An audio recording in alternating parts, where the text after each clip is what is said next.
അവന്റെ ഒരു പ്രേമലേഖനം. ഇനി നിന്റെ അമ്പാടി എന്റെ മരുമോനാണെന്ന് നോക്കില്ല ഞാൻ. ഇരിക്കണ നാളെ കല്യാണം നടക്കാൻ പോകുന്ന പെണ്ണാ നീ.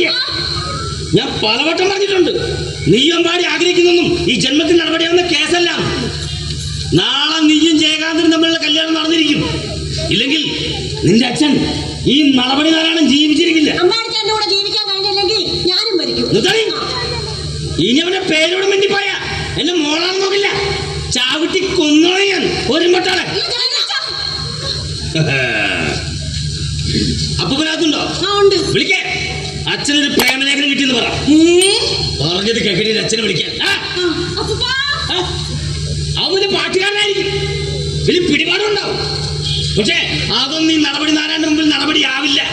അച്ഛൻ എന്നെ കെട്ടിയിട്ടാലും കെട്ടഴിച്ചോണ്ട് പോകാൻ അമ്പാടിച്ചേട്ടൻ വരും. പറഞ്ഞത് ശരിയാണോ? ഈ പ്രായത്തിൽ ഏത് പെണ്ണിനോടാ നിനക്ക് പ്രേമം? പറയടാ. അച്ഛൻ എന്താ സംസാരിക്കണേ? പാട്ട് കിട്ടണമെങ്കിൽ സത്യം പറഞ്ഞോണം. ഏതവളാടാ നിനക്ക് പ്രേമക്കത്ത് തന്നത്? എന്നെ കൊണ്ടൊന്നും പറയിപ്പിക്കരുത്, അല്ലെങ്കിൽ തന്നെ മനുഷ്യവിടെ നിലതെറ്റി നിൽക്കുക. എനിക്കല്ല പ്രേമലേഖനം കിട്ടിയത്, പിന്നെ നാളെ കല്യാണം നടക്കാൻ പോകുന്ന എന്റെ മോക്ക. നോക്ക്, ഏത് തെണ്ടിയായി നിങ്ങൾക്ക് എത്തിച്ചു കൊടുത്തെന്നാ എനിക്ക് മനസ്സിലാവാത്ത. ആ തെണ്ടി നിന്റെ അച്ഛൻ തന്നെയാണ്. ആ തെണ്ടി അയ്യോ, അപ്പൊ പിന്നെ കൈ എന്താ വിറയ്ക്കുന്നേ? പ്രേമക്കത്ത് കിട്ടിയ അപ്പ വിറക്കും മക്കളെ.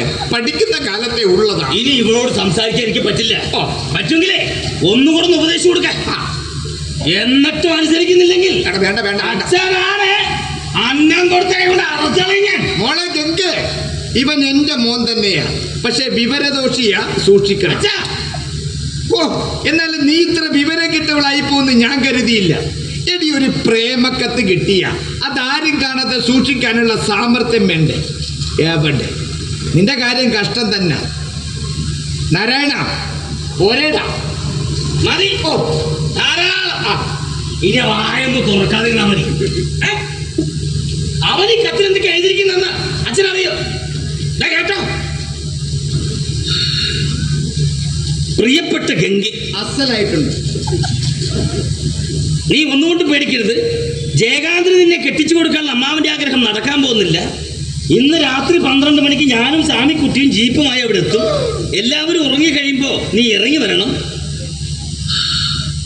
രാത്രിക്ക് രാത്രി തന്നെ നമുക്ക് മറ്റൊരിടത്തേക്ക് പോവാമെന്ന്. എങ്ങനെയുണ്ടാവും പ്ലാൻ? ഇത് ഇവിടെ ഒളിച്ചിരുന്ന് മാറ്റുമ്പോൾ ഞാൻ കണ്ടില്ലായിരുന്നെങ്കിലേ ഇന്ന് രാത്രി ഇവിടെ അവൻ്റെ കൂടെ പോകില്ലായിരുന്നു. ഓ, ജയകാന്തനോടും നാളെ ഓഡിറ്റോറിയത്തിൽ കല്യാണം കൂടാൻ വരുന്നവരോടും ഞാൻ എന്ത് സമാധാനം പറയും? ഞാൻ ഏറ്റവും കൂടുതൽ സ്നേഹിച്ച് ലാളിച്ചു വളർത്തുന്ന എന്റെ മോള എന്നോട് ഈ ചതി ചെയ്യാൻ ഒരുക്കണത്. അമ്പാടിച്ചേട്ടനല്ലാതെ വേറൊരാളെ വേണ്ടെന്ന് ഈ അച്ഛനോട് ഞാൻ പലതവണ പറഞ്ഞതാ. എന്നിട്ടും എന്റെ മനസ്സ് മനസ്സിലാക്കാതെ അച്ഛന്റെ ഇഷ്ടത്തിനൊത്തൊരു കല്യാണം നടത്താൻ ശ്രമിച്ച ഞാൻ എനിക്ക് ഇഷ്ടപ്പെട്ട ആളുടെ കൂടെ പോകേണ്ടി വരും. ഇതിലെന്താ ഒരു ചതി? ഇതിലെന്താടാ ഒരു ചതി? കല്യാണം തലേന്ന് കാമോനെ പൊളിച്ചോടുന്ന ചതിയല്ലേ അപ്പൂപ്പ? ചതിയാണ്, കൊടും ചതിയാണ്. അപ്പൂപ്പ, ഞാൻ വേറെ ആരെയല്ലല്ലോ സ്നേഹിച്ചത്, എന്റെ മുറച്ചെറുക്കനെയല്ലേ. കുഞ്ഞുനാള് മുതലേ എനിക്കറിയാവുന്ന അച്ഛന്റെ പെങ്ങടെ മോനെ. അമ്പാടിച്ചേട്ടൻ എന്താ ഒരു കുറവ്? പേരില്ലേ, പ്രശസ്തിയില്ലേ, നല്ല പാട്ടുകാരനല്ലേ, എന്നെ ആത്മാർത്ഥമായി സ്നേഹിക്കുന്നില്ലേ? പരസ്പരം അറിഞ്ഞ് സ്നേഹിക്കുന്നവരെ ഒന്നിച്ച് ജീവിക്കാൻ അനുവദിക്കുക വേണ്ടത്. അതല്ലേടാ വേണ്ടത്. അച്ഛൻ ജയകാന്തൻ അങ്ങനെയാണോ? കോടീശ്വരനാ, അന്തസ്സുള്ള നിറമാറ്റി പറഞ്ഞവനാ. ഓ, അമ്പാടിക്ക് എന്താ അവകാശപ്പെടാനുള്ളത്? എന്റെ ചേച്ചിയുടെ മോനാണെങ്കിലും ഒരു ആദകൃതന്റെ രക്തത്തിൽ പറഞ്ഞവല്ലവൻ. എന്റെ ചേച്ചി ഒരു അടിയാളിന്റെ പ്രണയിച്ചുകൊണ്ടിരിച്ചതേ ചേച്ചിക്ക് പാട്ടിനോടുള്ള ഭ്രമം കൊണ്ടായിരുന്നു. കള്ളും കഞ്ചാവും കൊടുത്ത് ചോറ് തുപ്പിയവൻ ചാവുമ്പോ എന്റെ ചേച്ചിക്ക് മിച്ചം കിട്ടിയത് അവന്റെ രക്തത്തിൽ പിറന്നൊരു കുഞ്ഞ്. അവനെല്ലാം പാടിച്ചു വരാമൻ. ഒരു ആദകൃത സന്തതിക്ക് തറവാടിയായ നടപടി നാരായണന്റെ മകളെ കെട്ടിച്ചു കൊടുക്കണോ?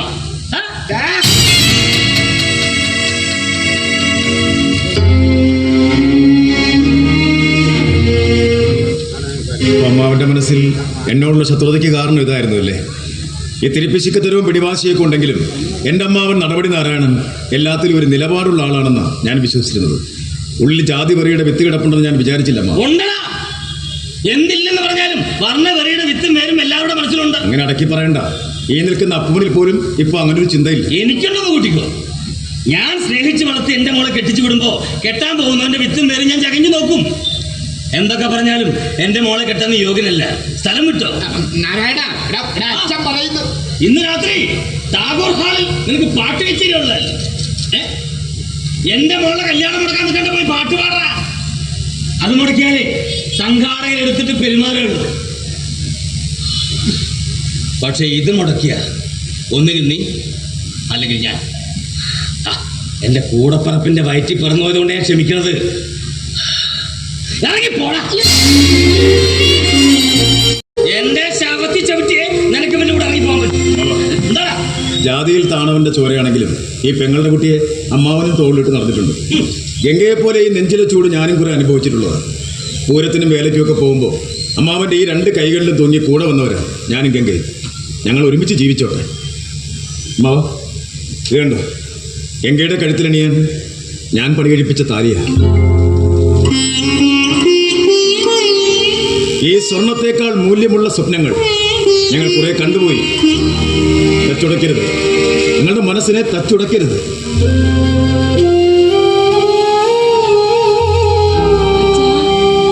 ഞങ്ങളെ ഒന്നിച്ച് ജീവിക്കാൻ അനുവദിക്കേ.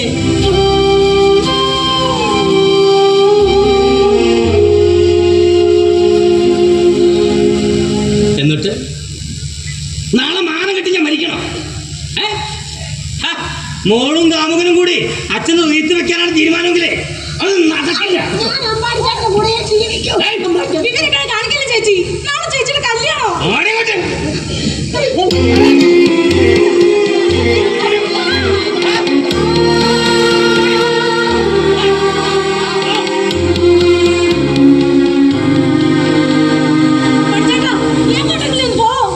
നാളെ കല്യാണം നടന്നില്ലെങ്കിൽ അച്ഛൻ ചങ്ങ് പൊട്ടിച്ചാവും. എങ്ങോട്ടെങ്കിലും പോവാൻ പഠിച്ചേട്ടാ. മോനെ അമ്പാടിയെ, നിനക്കിത് വലിയൊരു പരിപാടി ഉള്ളതല്ലേ? നീ പൊക്കോ. എന്റെ ഗംഗ മാടി ഇവിടെ.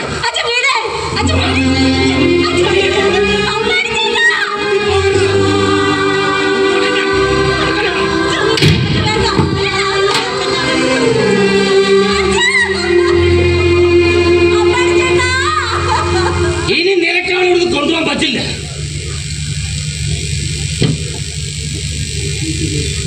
അമ്മവ വാശി കാണിച്ച് ഗംഗയെ കൊല്ലരുത്. അമ്പാടിയെ,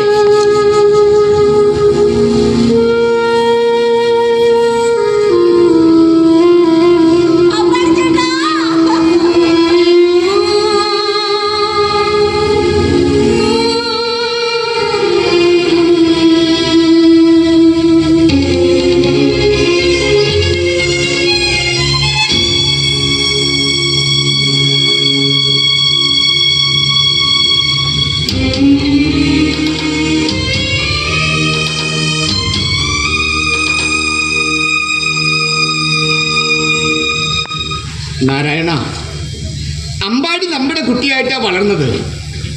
എൻ്റെ ചേച്ചിക്കൊരബദ്ധം പറ്റി. അത് മരിക്കുന്നതിന് മുമ്പ് എൻ്റെ മോള് പറഞ്ഞിട്ടുമുണ്ട്. ചാളയിൽ വളർന്നവന്റെ ചോരയിൽ ജനിച്ച് നല്ല ചോലയിൽ വളർന്ന എൻ്റെ മോളുടെ മുലപ്പാല് കുടിച്ച അവൻ വളർന്നത്. ആ മുലപ്പാലിൻ്റെ ഒരു മൂല്യം അമ്പാടിയുടെ ജീവിതത്തിലുണ്ട്. ജാതി നോക്കാതെ കെട്ടിയാൽ അതിൽ പിറക്കുന്ന മക്കളെ പിടിച്ചാ കിട്ടില്ലടാ. നിന്റെ മനസ്സിൽ ഇപ്പോഴും ഇതൊക്കെ ഉണ്ടെന്ന് അച്ഛൻ അറിഞ്ഞില്ല.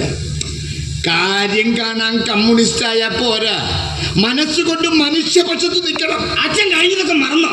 മറക്കണമടാ, എന്നാലേ ലോകം മാറൂ.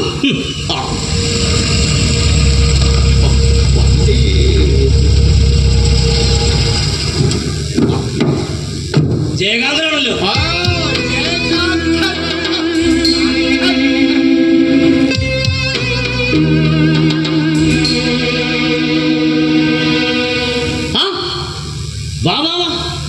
ഇതെന്താ വിവാഹത്തലേന്ന് ചെറുക്കൻ പെൺവീട്ടിൽ? ചില കാര്യങ്ങളൊക്കെ ഞാൻ അറിഞ്ഞു.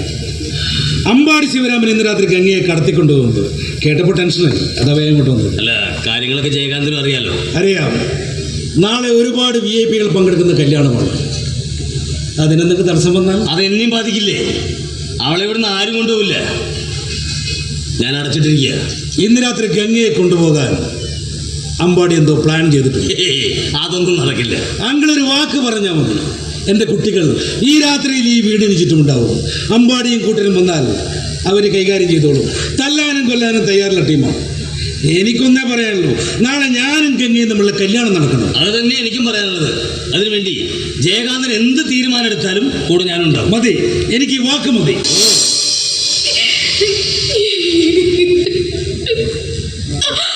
ആ